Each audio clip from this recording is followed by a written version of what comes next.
woke up at 5 in the morning like he did every day. His small room in the student dormitory was cold, but he did not complain. He was lucky to be here at all. The Galactic Unity Academy floated in space, a massive station where the children of the powerful came to study. Princes and princesses from 100 different planets walked these halls. The sons and daughters of wealthy merchants and famous generals sat in these classrooms. And then there was a human boy from Earth who got in only because his test scores were too high to ignore. He stood up and stretched his tired body. Sleep never came easy to him. There was always too much to worry about. His mother back on Earth, working alone in their small restaurant. The expensive textbooks he could not afford. The way other students looked at him like he was dirt on their shoes. But today, like every day, he pushed those thoughts away and started cooking. The small kitchen in his room was barely legal. He had asked for special permission to have a cooking unit, explaining that he could not afford the cafeteria prices. The academy had agreed, probably because they did not want the embarrassment of their only human scholarship student starving to death. Made kimchi fried rice, the same recipe his mother taught him. He rolled eggs into a perfect yellow cylinder and cut them into neat circles. He prepared seasoned vegetables, simple but delicious. The smell of home filled his tiny room, and for a moment he felt less alone. He packed half of the food into a container for lunch. Then he ate the other half for breakfast, standing by the window, watching the stars. Humans had only joined the galactic community 50 years ago. In that time they had learned a painful truth. The galaxy did not care about them. To the ancient civilizations that ruled the stars, humans were children, barely worth noticing. They were too young, too weak, too primitive. Had heard the insults so many times that they no longer hurt. Monkey, dirt walker, short lifer. The other species lived for hundreds of years, sometimes thousands. Humans were gone in less than a century. Why bother learning their names? He finished his breakfast, cleaned his dishes, and headed to class. The academy was beautiful in a cold way. Everything was made of white metal and blue glass. Holographic displays showed announcements in a dozen different languages. Students of every shape and color moved through the corridors, most of them ignoring completely. He preferred it that way. Being ignored was better than being noticed. His morning classes passed without incident. Galactic history, where he learned about wars fought before Earth even had fire. Advanced mathematics, where the problems were so complex that they made his head spin. Communication, where he practiced speaking languages that his human throat could barely produce. By lunchtime, he was exhausted. The cafeteria was the heart of the academy's social world. It was a massive circular room with a transparent ceiling that showed the endless stars above. Tables were arranged in careful patterns, and everyone knew their place. The royal family sat in the center, surrounded by their servants and guards. The wealthy sat in the next ring. The merely talented sat further out. And the humans, all three of them at this academy, sat at the very edge, near the recycling units. Found his usual spot, a small table in the corner where no one would bother him. He opened his container of homemade food and began to eat. That was when he saw her. Princess of the Empire was impossible to miss. Her skin was pale silver, like moonlight made solid. Her eyes were violet, deep and endless, like looking into a purple sunset. Her hair was white and fell past her shoulders like a waterfall of snow. She wore the formal robes of royalty, dark blue with silver threads that probably cost more than its entire life. They were one of the oldest and most powerful civilizations in the galaxy. They ruled over 400 star systems. Their technology was so advanced that it looked like magic. And their princess was sitting alone at an empty table, staring at her food like it had personally offended her. Watched her for a moment. He knew he should look away. Getting noticed by someone like her could only bring trouble, but something about her expression made him pause. She looked sad. Not the dramatic sadness of someone seeking attention. This was the quiet sadness of someone who had given up on being happy. Her shoulders were slightly hunched. Her violet eyes were dull. She poked at her meal, a gray protein cube that the considered acceptable nutrition, and did not eat. Where were her attendants? Where were her guards? Royalty never went anywhere alone. But Princess sat by herself, surrounded by empty chairs, looking like the loneliest person in the universe. Mother had taught him many things. She taught him to cook. She taught him to study hard. She taught him to never give up, no matter how difficult life became. But the most important lesson she ever taught him was this: when you see someone who is hungry or sad, you feed them. Before he could think about what he was doing, stood up. He picked up his container of food and walked across the cafeteria. He felt eyes turning toward him. Conversation stopped. Someone laughed nervously. A human was walking toward royalty. This was either very brave or very stupid. Reached her table and stopped. Up close, she was even more beautiful but also more tired. There were shadows under her violet eyes. Her silver skin seemed pale even for her species. She looked up at him. Her expression was not angry or disgusted.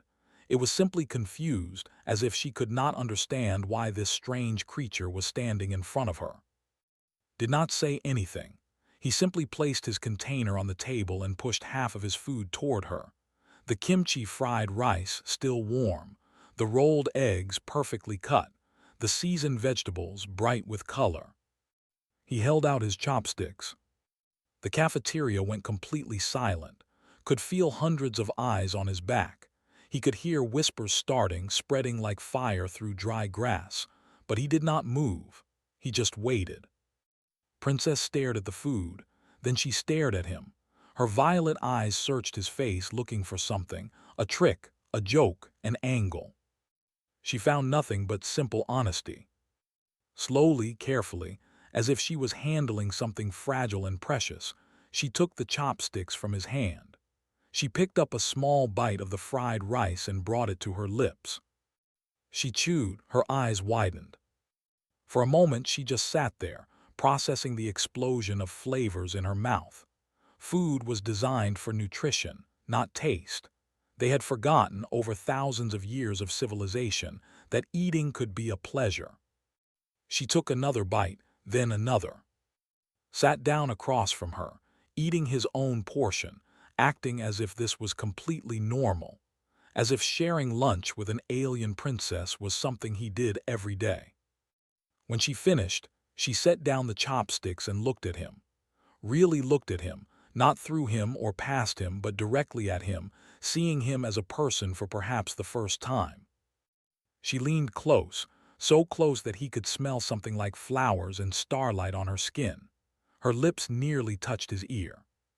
"You are different," she whispered. Then she stood up, gathered her robes, and walked away without another word. Her attendants appeared from nowhere, surrounding her, escorting her out of the cafeteria. But just before she disappeared through the door, she looked back at him one more time. And she smiled. Sat alone at the table, his heart beating fast, his empty container in front of him. The cafeteria erupted into noise around him. Questions, accusations, amazement, anger. He ignored all of it. He did not know it yet, but his life had just changed forever. A simple act of kindness, a shared meal, a moment of human compassion in a cold and calculating galaxy. It was the beginning of everything. The days after the cafeteria incident were strange for. Everywhere he went, people stared. Some looked curious, some looked angry, most looked confused. The story had spread through the academy like wildfire. The human boy who gave his food to the princess. Nobody could understand why he did it. Nobody could understand why she accepted it. His only human friend at the academy was a girl named. She was an engineering student, loud and fierce, with short black hair and a temper that had already gotten her into trouble several times. She found in the library the next morning and sat down across from him with a heavy sigh. "Are you trying to get killed?" she asked. Looked up from his textbook. "Good morning to you too."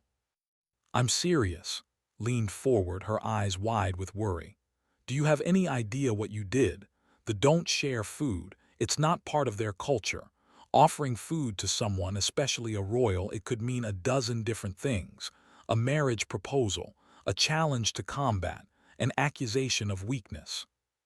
She looked hungry, said simply, stared at him for a long moment. Then she put her head in her hands. You're going to die. You're absolutely going to die, and I'm going to have to explain to your mother why her son was executed for giving rice to an alien princess. She seemed to like it. That's not the point. But just smiled and returned to his reading. He knew worried about him. She was the closest thing he had to family at the academy, and she took that responsibility seriously. But he did not regret what he had done. He could not regret it. His mother had raised him better than that. 3 days passed without incident. Began to think that maybe the whole thing would blow over. Maybe the princess had forgotten about him. Maybe life would return to normal. Then he found a note in his locker. It was written on expensive paper, the kind that cost more than his monthly food budget. The handwriting was elegant and precise. It contained only 2 words, library, midnight. Should have thrown it away. He should have ignored it and gone to sleep like a sensible person. But curiosity was a powerful thing, and he had never been very good at ignoring it. At midnight, he crept through the quiet hallways of the academy. The lights were dimmed for the sleep cycle, casting everything in soft blue shadows. His footsteps echoed in the empty corridors. The library was massive, filled with books and data crystals from 1,000 different civilizations. During the day, it was crowded with students. At night, it was empty and silent, like a tomb of knowledge. Princess was waiting for him in a corner, hidden between tall shelves of ancient texts. She had changed out of her formal robes and wore simple clothes, dark and unremarkable. Without her royal attire, she looked almost normal, almost approachable. You came, she said. You asked, he replied. She studied him for a moment, her violet eyes unreadable. Are you not afraid of me? Thought about it, should I be? Most people are, humans especially. She tilted her head, a gesture that seemed almost bird-like. Your species has learned to fear mine. We are older, stronger, more advanced. We could destroy your entire civilization in a day if we wished. But you won't, said. How do you know? Because you're here, talking to me in a library at midnight, instead of having me arrested for touching your food. For the first time, he saw something like surprise on her face. Then she laughed, a soft and musical sound that echoed through the empty library. It was the laugh of someone who had not laughed in a very long time. You are strange, she said. All the reports about humans describe you as fearful and aggressive, desperate to prove yourselves to the galaxy. But you are different. I'm just me, said. I can't speak for all humans. Tell me about your world. And so he did. They sat on the floor between them and talked about Earth. He told her about the blue oceans and green forests, the crowded cities and quiet villages. He told her about his mother's restaurant, the smell of cooking food, the sound of customers laughing. He told her about human music and human stories, about the way people fell in love and broke each other's hearts. Listened with an intensity that surprised him. She asked questions, hundreds of questions, about things he had never thought about. Why did humans cry when they were happy? Why did they create art that had no practical purpose? Why did they fight wars over ideas instead of resources? Because we feel things, said finally. Maybe too much. We are not logical we do things that don't make sense. We love people who hurt us. We fight for causes we know we'll lose. We are messy. Messy, repeated as if tasting the word. I think I like messy. They met again the next night, and the night after that. Their friendship grew in secret, hidden from the eyes of the academy. Brought food, small portions of whatever he had cooked that day. Brought questions, endless questions about humanity and Earth and everything in between. In return, she told him about her world. The empire was vast and ancient, but it was also cold. Everything was calculated, measured, optimized. Emotions were considered weaknesses. Love was a contract. Art was propaganda. Children were raised by machines and taught to serve the state. "I was born to be a tool," said one night, her voice flat and empty. "My marriage is already arranged. Lord of the Eastern Provinces. He is powerful and wealthy and completely without kindness. I will bear his children and manage his household and never have a single thought of my own." "That sounds terrible," said. "It is normal for us. It is normal." She looked at him with those violet eyes, and he saw something desperate in them. "But then I met you, a human boy who gives away his food to strangers, who smiles at me like I am a person and not a title, who talks to me about his mother's cooking like it is the most important thing in the universe." She reached out and touched his hand. Her skin was cool and smooth, like touching marble. "You make me want things I should not want," she whispered. "You make me want to be free." Did not know what to say.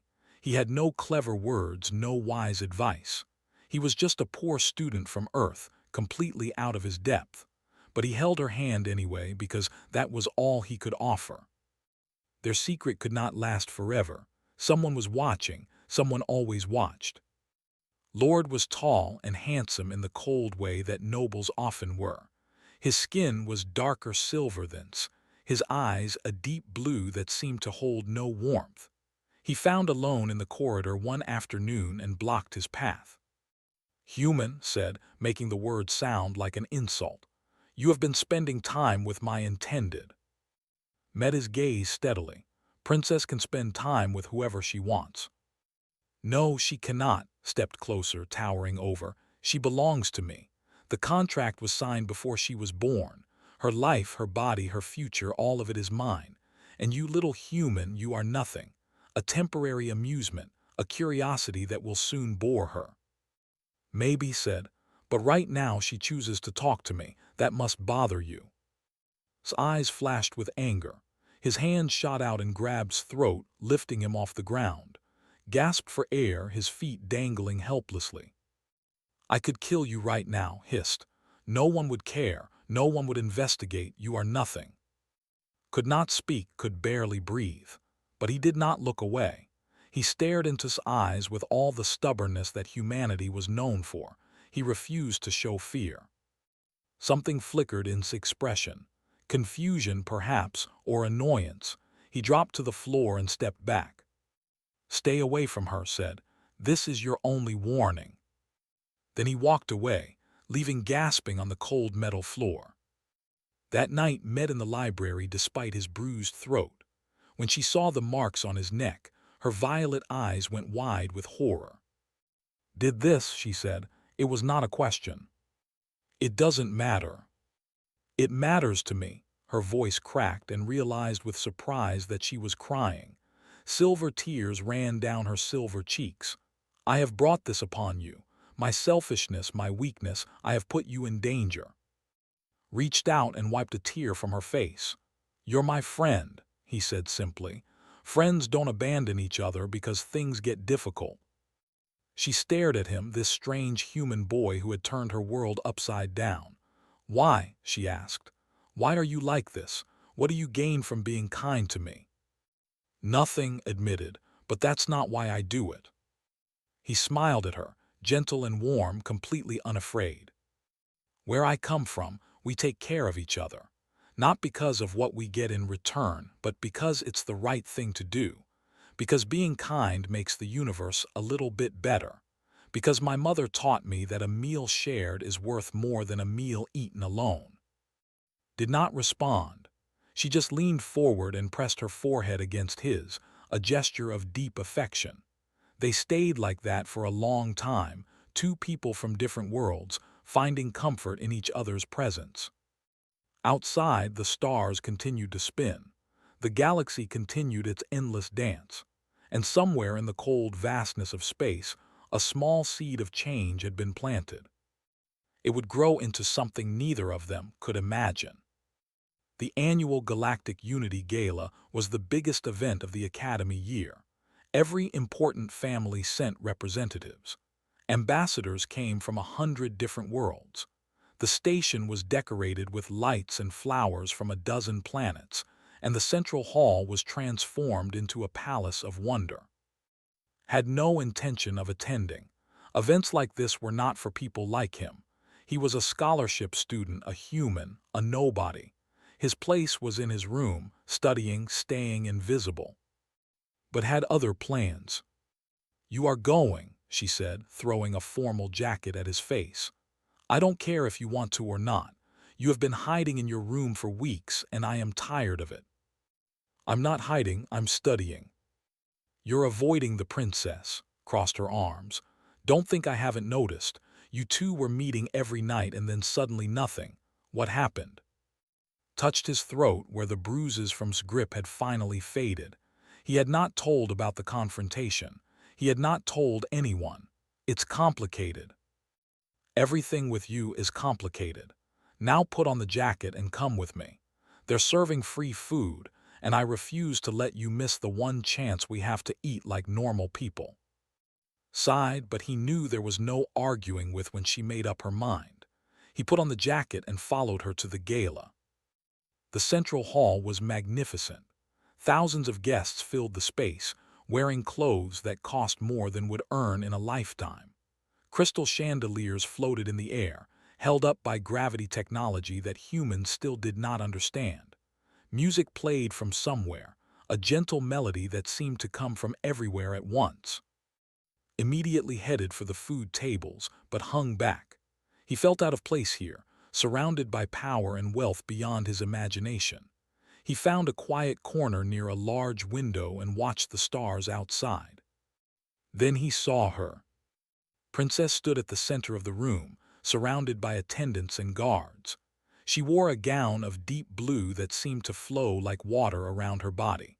Her white hair was arranged in an elaborate style, decorated with gems that sparkled like tiny stars. She was beautiful and perfect and completely untouchable. Beside her stood Lord, tall and proud, his hand resting possessively on her arm. He was smiling, the satisfied smile of someone who had already won. Watched as the crowd gathered around them. He heard whispers spreading through the hall, an announcement. Something important was about to happen. The Empress of the Empire appeared on a massive holographic screen above the crowd. Her face was cold and regal, her voice echoing through the hall with absolute authority. "Citizens of the galaxy," she said, "it is my pleasure to announce the formal engagement of my daughter, Princess, to Lord of the Eastern Provinces. Their union will strengthen our empire and bring prosperity to all." The crowd applauded, smiled wider, and stood perfectly still, her face a mask of emptiness, her violet eyes dead and distant. Felt something twist in his chest. He wanted to look away, but he could not. He wanted to run, but his feet would not move. He could only watch as the princess he had shared meals with, the friend he had comforted in dark libraries, was sold like property in front of 1,000 witnesses. Then everything went wrong. The lights flickered, the music stopped, the holographic screen shattered into a million fragments of light. Armed figures appeared throughout the hall, materializing from nowhere. They wore black armor and carried weapons that hummed with deadly energy. Their faces were hidden behind dark masks, but their voices were clear. "Death to the human sympathizers. Death to those who pollute our pure civilization." Screams erupted. The crowd scattered in panic, pushing and shoving, desperate to escape. Guards rushed forward to protect the important guests, but they were outnumbered and overwhelmed. Had grown up in difficult neighborhoods on Earth. He had seen violence before. While others froze in terror, his body moved on instinct. He grabbed and pulled her behind a pillar, away from the chaos. "Stay here," he said. "Don't move." "Where are you going?" Grabbed his arm. "Don't be stupid." But he was already running. He did not know why he moved toward the danger instead of away from it. He did not know what he could possibly do against armed attackers with technology far beyond anything humans possessed. He only knew that was in danger, and he could not stand by and do nothing. The attackers were focused on the royal family. They pushed through the crowd, their weapons firing at anyone who got in their way, had disappeared, probably fled with the first wave of panicked nobles. The guards were fighting desperately, but they were losing. Stood alone on the raised platform where her engagement had just been announced. Her attendants were gone. Her protection was gone. An attacker was climbing the steps toward her, weapon raised. Moved without thinking. He ran across the hall, dodging through the chaos, his heart pounding in his chest. He reached the platform just as the attacker fired. He threw himself in front of, and something hit his shoulder like a punch from a giant. Pain exploded through his body, white and hot and terrible. He fell against her, and they both tumbled off the platform together. "What are you doing?" His voice was sharp with fear. "You idiot, you stupid human, what are you doing?" Could not answer. The pain was too much. He could feel blood running down his arm, warm and wet, but he forced himself to his feet, forced himself to think. "Emergency corridors," he gasped. "Behind the kitchens, I memorized the layout." He had spent many lonely hours exploring the Academy's maintenance tunnels, the forgotten pathways that nobody important ever used. Now that knowledge would save them. He grabbed her hand and pulled her forward. She followed without argument, trusting him completely. They ran through the chaos, past screaming guests and fallen guards, past overturned tables and shattered decorations. A side door appeared, kicked it open, and they stumbled through, into the dim light of a service corridor. He led her deeper into the maze of tunnels, turning left and right, moving as fast as his injured body would allow. Behind them they could hear shouts and footsteps. The attackers were following. "They want me," said, her voice steady despite everything. "They are extremists who believe humans are corrupting our civilization. They want to kill me because I have been seen with you. Then we need to move faster." They ran through corridors that grew darker and narrower. His vision was blurring. He was losing too much blood, but he kept moving, kept holding her hand, kept pushing forward. Finally, they reached a small room filled with cleaning equipment and old machinery, sealed the door behind them, and collapsed against the wall, breathing hard. Knelt beside him, her violet eyes wide with fear and something else, something that looked like wonder. "You are hurt," she said. "It's fine." "It is not fine. You threw yourself in front of a weapon for me. You could have died." Laughed weakly. "Probably. That was pretty stupid, wasn't it?" "Yes." Her voice cracked. "It was the thing I have ever seen. Why would you do that? Why would you risk your life for me? I am not worth dying for. Nobody is worth dying for." He looked at her then, this beautiful alien princess with silver tears streaming down her silver face. He saw the fear in her eyes, the confusion, the desperate need to understand. "You're my friend," he said simply. "That's enough." She stared at him for a long moment. Then she tore a strip from her expensive gown and began wrapping his wound, her hands gentle but firm. "Humans," she whispered, "you are all insane." "Probably," he agreed, "but at least we're not boring." She laughed through her tears, a broken sound that was somehow beautiful. Outside, they could hear the distant sounds of fighting. Security forces had finally arrived. The attackers were being driven back. They sat together in that small room, surrounded by cleaning supplies and old machinery, waiting for rescue. His blood stained her expensive gown. Her tears stained his torn jacket. Neither of them cared. When the security forces finally found them, they were still holding hands. The news spread quickly. A human student had saved the princess. He had taken a weapon blast meant for her. He had carried her through service corridors to safety while bleeding from a serious wound. The galaxy did not know what to make of it. Humans were supposed to be weak, cowardly, inferior. They were not supposed to be heroes. Woke up in the medical wing 3 days later, surrounded by machines that beeped and hummed. His shoulder ached terribly, but he was alive. Was sitting beside his bed, her eyes red from crying. When she saw him awake, she punched his good arm. "Don't ever do that again," she said. "Do what?" "Be a hero. Heroes die. I need you alive, you idiot." He smiled weakly. "I'll try." The door opened and more visitors arrived. Officials from Earth's embassy, reporters wanting interviews, doctors checking his condition. But was looking for only one face. He searched the crowd of visitors, hopping, waiting. She did not come. Days passed. He was released from the medical wing. He returned to his classes. Life continued. But Princess did not appear. She did not send messages. She did not visit him in the library at midnight. It was as if their friendship had never existed. Tried not to feel hurt. He told himself that she was royalty, that she had responsibilities, that she could not afford to be seen with him after everything that had happened. But late at night, alone in his small room, he wondered if he had lost her forever. He did not know that far away, in the cold halls of the imperial court, a storm was gathering, a storm that would change everything. And at its center stood a princess who had learned what it meant to be truly brave. The news of the gala attack spread across the galaxy like fire. Every news channel carried the story. Every planet talked about the extremists who had tried to kill their own princess. And every report mentioned the human boy who had saved her. Became famous overnight. He did not want this fame. He did not ask for it. But it came anyway, loud and unavoidable, changing his life in ways he could not control. Earth's government sent representatives to thank him personally.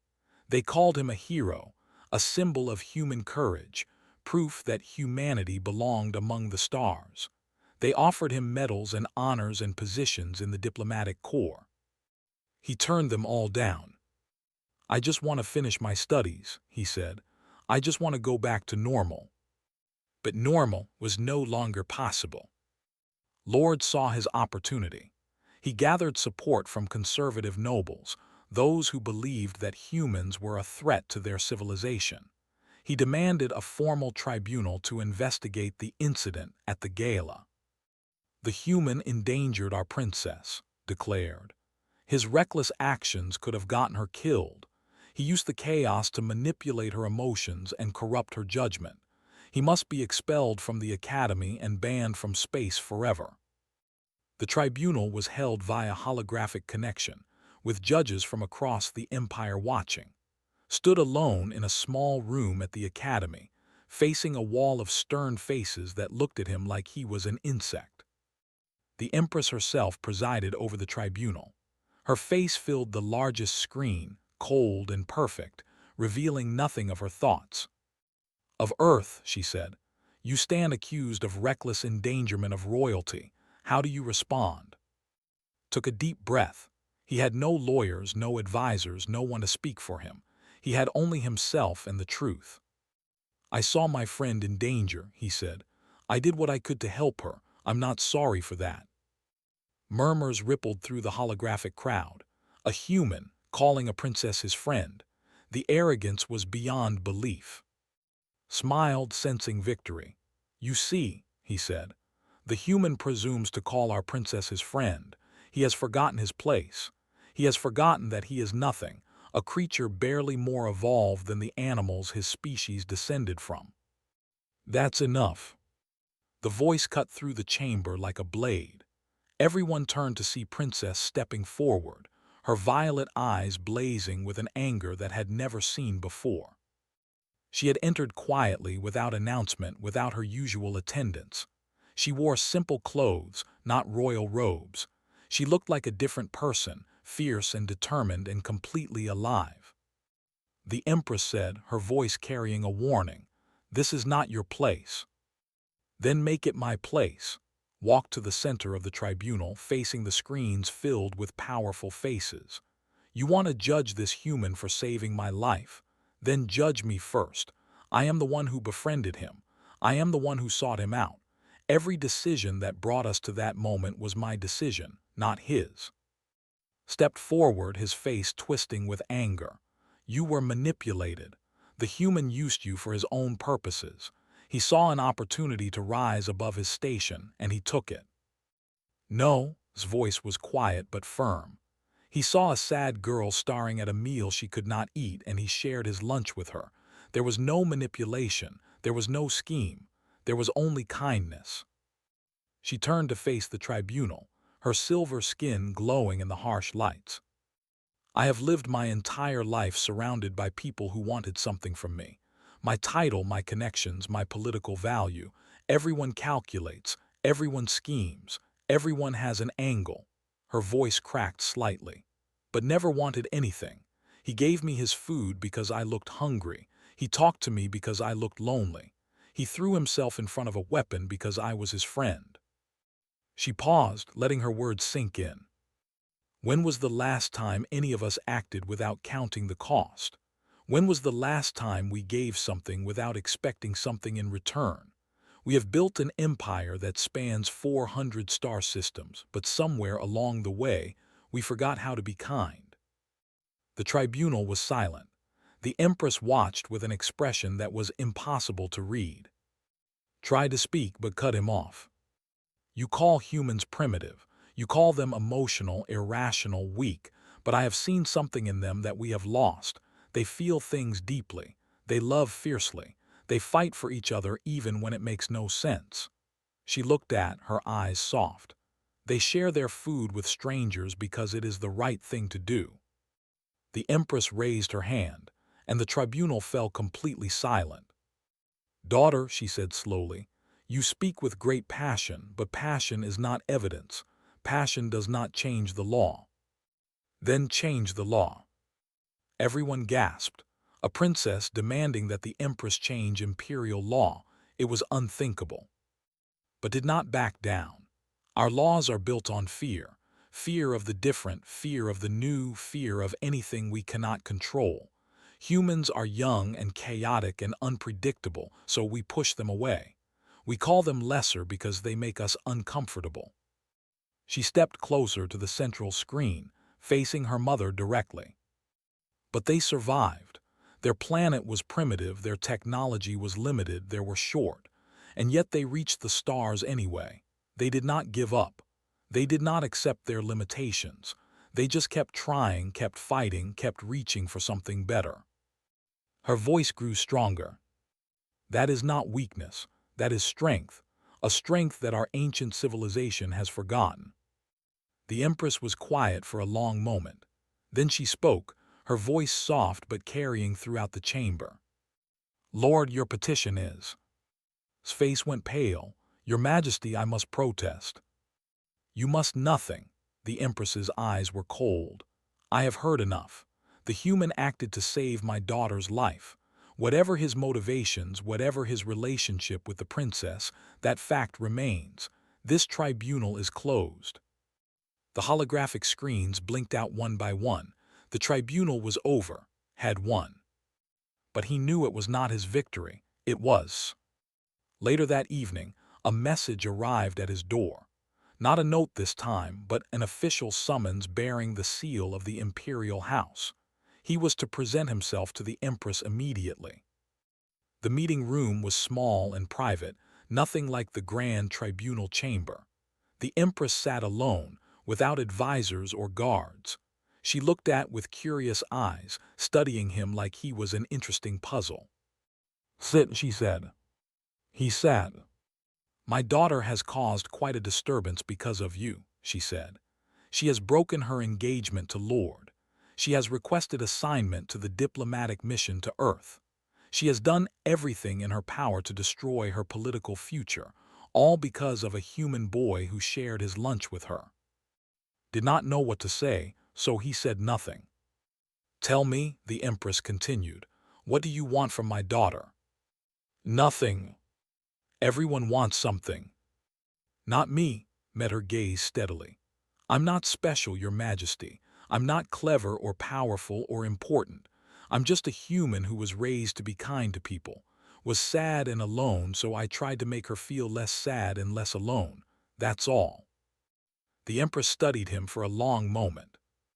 "You know that she cares for you," she said, "perhaps more than she should." "I know. And how do you feel about her?" Hesitated. This was dangerous ground. A wrong word could destroy everything. "She's my friend," he said finally. "The best friend I've ever had. I would do anything to protect her, but I'm not foolish enough to think that means anything more. She's a princess. I'm nobody. Our worlds are too different." The Empress nodded slowly, something like respect flickering in her ancient eyes. "You are wiser than you appear of Earth." She stood up, signaling that the meeting was over. "Perhaps there is hope for your species after all." She walked to the door, then paused. "My daughter will be assigned to the Earth diplomatic mission. She will need advisors who understand both worlds, someone to help her navigate human culture, someone she trusts." She did not look back. "I believe she intends to ask you to join her. The choice, of course, will be yours." Then she was gone, leaving alone with his thoughts and a future he had never imagined possible. That night, for the first time in weeks, came to the library. She looked different, lighter somehow, as if a great weight had been lifted from her shoulders. She smiled when she saw him, a real smile, bright and warm and full of hope. "I'm sorry I stayed away," she said. "I had battles to fight." "I know," he smiled back. "I saw you were amazing." She sat down beside him, close enough that their shoulders touched. "I'm going to Earth," she said, "to learn about your people, to build something new between our civilizations." "I heard. I want you to come with me." His heart beat faster. "People will talk. They'll say I manipulated you, that I planned all of this." "Let them talk." She took his hand, her cool fingers intertwining with his warm ones. "You taught me something important. You taught me that the bravest thing anyone can do is be kind when it costs them something. I want to learn more. I want to understand why humans are the way they are." She squeezed his hand. "And I want you beside me while I do it." Looked at her, this beautiful alien princess who had turned his world upside down. A month ago, he had been nobody. Now he was being asked to help shape the future of two civilizations. It was terrifying, it was overwhelming, it was completely insane. He smiled. "Okay," he said, "let's go change the galaxy." Outside the window, the stars continued their eternal dance. Somewhere far below, Earth waited, spinning slowly through the darkness. And two people from different worlds sat together in a quiet library, holding hands, dreaming of a future neither of them had ever dared to imagine. The graduation ceremony was beautiful. Thousands of students from across the galaxy gathered in the great assembly hall, wearing formal robes of every color and style. They had spent years studying together, learning together, growing together. Now they were ready to take their places in the universe. Stood among them, feeling both proud and sad. The academy had been difficult. He had faced discrimination, violence, loneliness, and fear. But he had also found friendship, purpose, and something he never expected to find among the stars. He had found a family. Stood beside him, her engineering certificate clutched in her hands.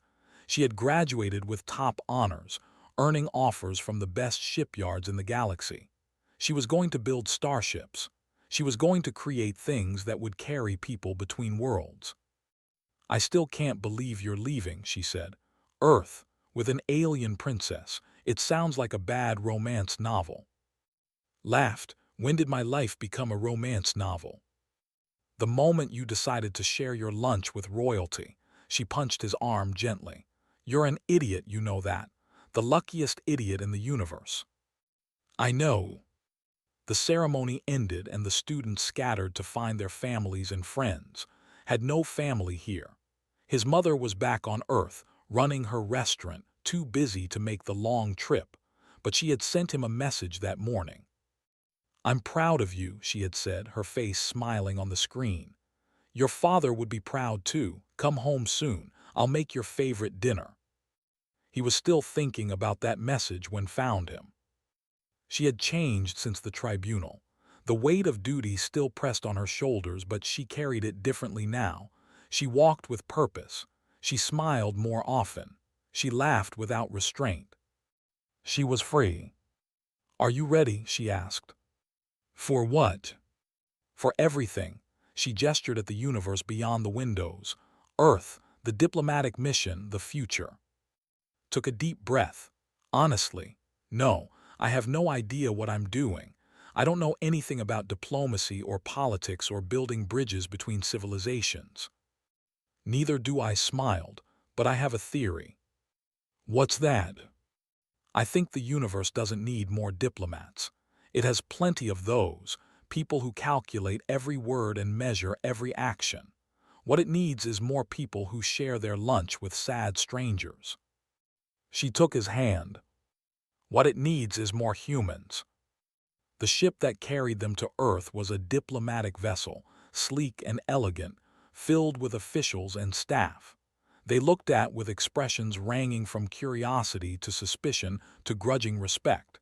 He was the human who had saved their princess. They did not understand him, but they could not ignore him. The journey took 3 weeks. In that time, taught about Earth. He showed her movies and music, played her songs his mother used to sing, explained the complicated history of human civilization. She listened to everything with wonder. "You fought so many wars," she said one night, "against each other over land and resources and ideas. Your history is soaked in blood." "Yes," admitted, "we did terrible things to each other. We still do sometimes. But you also created so much beauty."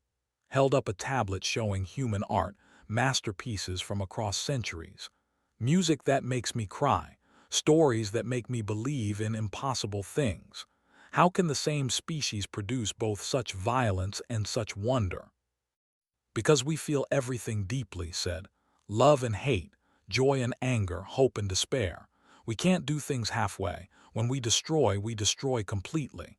When we create miracles." "That sounds exhausting." "It is," he smiled. "But it also means every moment matters. Every choice is important. We don't have thousands of years to figure things out, so we have to make every day count." Was quiet for a long moment. "I think that's why we fear you," she said finally. "Not because you're weak, but because you're unpredictable. You change too fast, feel too much, reach too high. You make us uncomfortable because you remind us of what we've lost." Earth appeared on the like a blue gem floating in darkness. Felt his heart swell at the sight. He had been away for 4 years, and he had missed it more than he knew. The landing was a major event. Cameras and reporters crowded the spaceport. Crowds gathered to see the princess who was coming to learn about humanity. Security was tight, and the energy was electric. Ambassador Park met them at the landing pad. She was a sharp woman with gray hair and keen eyes, Earth's best diplomat, famous for her patience and wisdom. "Welcome to Earth," she said too. "We've been preparing for your visit for months." "Thank you," looked around at the crowd, the cameras, the overwhelming chaos of human activity. "I have much to learn." Smiled. "The best way to learn about humans is to live among us. We've arranged for you to stay in various cities, meet different communities, experience our culture firsthand." And glanced at him with an expression he could not read. "Mr. has been appointed as your cultural advisor. He will accompany you throughout your mission." Her smile widened slightly. "Though I suspect you already knew that would happen." The months that followed were the most amazing of life. He took everywhere. They walked through crowded markets and quiet temples. They ate street food and fine dining. They attended concerts and festivals and sporting events. Experienced everything with wide-eyed wonder. She cried watching a sad movie. She laughed playing simple games with children. She danced at a wedding, badly but joyfully, surrounded by humans who had never met an alien princess before. Slowly, news of her presence spread. Humans came from everywhere to meet her, to ask questions, to share their stories. She listened to all of them, treating factory workers and farmers with the same respect she showed to presidents and kings. "How do you do it?" she asked one evening.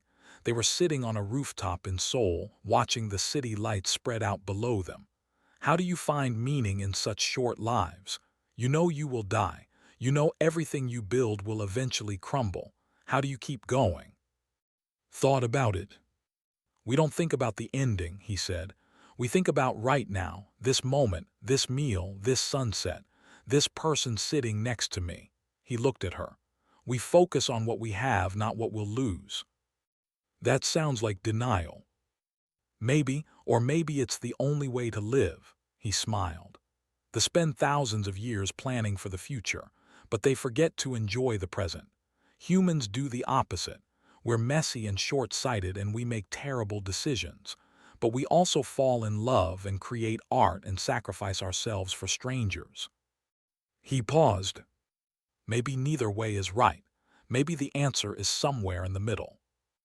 Was quiet for a long time. Then she leaned against his shoulder, her silver hair brushing his cheek. "I used to think I understood the universe," she said. "I thought everything was logical, predictable, ordered, but you've shown me how wrong I was." "Sorry." "Don't be," she smiled. "You've given me something better than understanding. You've given me wonder." Years passed, returned to the stars, but she came back often. The relationship between humans and slowly improved. Trade agreements were signed. Cultural exchanges increased. Young began studying on Earth, and young humans began traveling to worlds. The story of the cafeteria incident became legend. Children on both planets grew up hearing about the human boy who shared his lunch with a lonely princess. Schools taught it as an example of kindness across cultures. Artists painted murals of the moment. Poets wrote songs about it. Found it embarrassing. "I just gave her some rice," he said to during one of her visits. She had become a famous ship designer, building vessels that carried people between the stars. It wasn't that big a deal. "It was everything," rolled her eyes. "You're terrible at recognizing your own importance, you know that." His mother passed away peacefully, surrounded by family and friends. Held her hand at the end, telling her about all the things he had seen, all the people he had met, all the ways the universe was changing. "I'm proud of you," she whispered. "You became a good man. I learned from you." She smiled. "Make me one more promise." "Anything." "Keep feeding people, keep sharing what you have. That's how we change the world, one meal at a time." He promised. Came to the funeral. She stood beside him as he scattered his mother's ashes, holding his hand, saying nothing because no words were needed. Afterward, they walked along the same streets where had grown up. The old restaurant was still there, run now by a cousin. The neighborhood had changed, but some things remained the same. "What will you do now?" asked. "Thought about it." "I don't know," he admitted. "Keep trying to make the universe a little better, I guess. Keep sharing meals with strangers." She stopped walking and turned to face him. Her violet eyes were soft, filled with something deep and ancient and unmistakably warm. "I love you," she said. It was the first time either of them had said it out loud. Smiled. "I know, I've known for a long time. And I love you too, but you're a princess and I'm nobody. Our worlds are different, our lives are different. I don't know how this works." She took his hands in hers. "Neither do I, but that never stopped you before." She smiled. "You taught me that the bravest thing is to be kind when it costs you something. Now I'm teaching you that the bravest thing is to love when you don't know how it ends." He pulled her close, holding her as the sun set over the city where he was born. "Okay," he whispered, "let's figure it out together." Many years later, history books would record the transformation that changed two civilizations. They would analyze the political factors and economic agreements that brought humans and together. They would credit diplomats and leaders and important people. But the people who lived through it knew the truth. It all started with a shared meal, a simple act of kindness in a cold and calculating galaxy. A human boy who saw a sad girl and thought, "She looks hungry. I should feed her." And from that small seed, a forest grew. Often told the story to young who visited Earth. "Humanity will surprise you," she would say. "They are loud and chaotic and impossibly stubborn. They fight wars over nothing and cry over fiction. They are terrified of the dark and walk into it anyway." She would pause, her violet eyes distant with memory, her hand resting gently on the shoulder of the gray-haired human standing beside her. "And sometimes, for no reason at all, they will give you half of everything they have." The young would look at the two of them, the princess and the human who had changed history, and they would begin to understand. Kindness was not weakness, love was not foolish, and sometimes the smallest actions had the biggest consequences. That was the lesson humanity taught the stars. And the stars were finally ready to learn.